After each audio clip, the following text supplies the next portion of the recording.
In Matthew 5, verses 43 and 44, Jesus offers one of the most difficult commands in the entire Bible. There he says, "You have heard it said to love your neighbor and hate your enemy, but I tell you to love your enemy and pray for those who persecute you." Well, the first part of what Jesus says there, that we're to love our neighbor, that's actually a quote from the Old Testament, from Leviticus 19:18. But that second part about hating our enemies, well, that's not found anywhere in the Bible.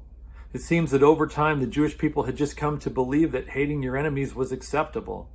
And we know how that came to be, because we know that these sinful human hearts we have are prone to dislike and even hate anyone that we would think of as an enemy.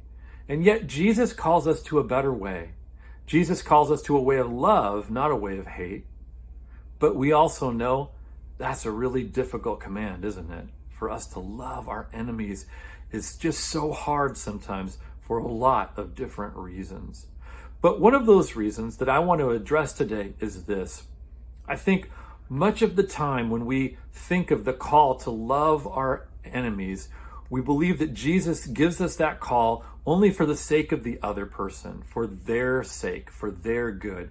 But Jesus calls us to love our enemies also for our sake, for our own good. You see, when we hold on to grudges and hate, most of the time we hurt ourselves much more than the other person.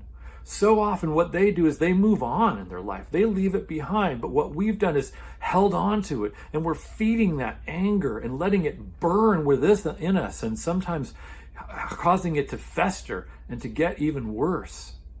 I heard somebody say once that holding a grudge is like giving that person room in your brain rent-free. I think it's actually worse than that. I think when we hold a grudge, when we hate, we're making a prisoner of ourselves to those things. And being a prisoner of our grudges and of our hate can really do damage in us. It can make us angry people. It can make us depressed people. And those things can mess with our relationships and our general outlook on life. People who hold grudges, people who hate, are usually not very happy people. And the fact is that holding grudges and hating can have a really big spiritual impact on us. Because as people of faith, we know that Jesus calls us to forgive. We know that Jesus calls us to love. And when we don't do those things, we're out of step with Jesus. We're out of step with God's will. And that's never a good place for us to be.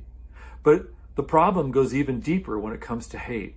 Because the Bible is very clear that hate is incompatible with our faith.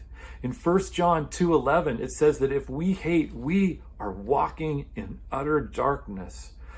Love is of God. Love is of light. Hate is not of God. Hate is of the darkness. So Jesus calls us to love our enemies, not just for their good, not just for their sake, but for our own good, for our own sake, so that we don't live locked in a prison of our grudges and of our hate, so that we can live into Jesus' call for a better way, a way of love, not a way of hate, so that we can live into Jesus' call for us to be better people with better lives, better spiritual lives, people who spread light, not darkness in this world. So may we seek, each one of us, to be people who love our enemies.